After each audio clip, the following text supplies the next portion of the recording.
ایک حدیث میں ہے، میں عبداللہ بن عمر رضی اللہ عنہ کے ہاتھ میں ہاتھ دیے جا رہا تھا کہ ایک شخص سامنے آیا اور پوچھا، رسول کریم صلی اللہ علیہ وآلہ وسلم سے آپ نے قیامت میں اللہ اور بندے کے درمیان ہونے والی سرگوشی کے بارے میں کیا سنا ہے؟ عبداللہ بن عمر رضی اللہ عنہ نے کہا کہ میں نے رسول اللہ صلی اللہ علیہ وآلہ وسلم سے سنا۔ آپ فرماتے تھے کہ اللہ تعالیٰ مومن کو اپنے نزدیک بلا لے گا اور اس پر اپنا پردہ ڈال دے گا اور اسے چھپا لے گا۔ اللہ تعالیٰ اس سے فرمائے گا، کیا تجھ کو فلاں گناہ یاد ہے؟ کیا فلاں گناہ تجھ کو یاد ہے؟ وہ مومن کہے گا، ہاں اے میرے پروردگار۔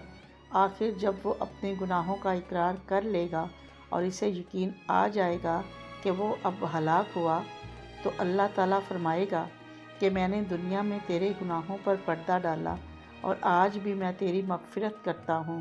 چنانچہ اسے اس کی نیکیوں کی کتاب دے دی جائے گی، لیکن کافر اور منافق کے متعلق ان پر گواہ ملائکہ، انبیاء اور تمام جن و انس سب کہیں گے کہ یہی وہ لوگ ہیں جنہوں نے اپنے پروردگار پر جھوٹ باندھا تھا۔ خبردار ہو جاؤ، ظالموں پر اللہ کی پھٹکار ہوگی۔ صحیح بخاری، حدیث نمبر 2441۔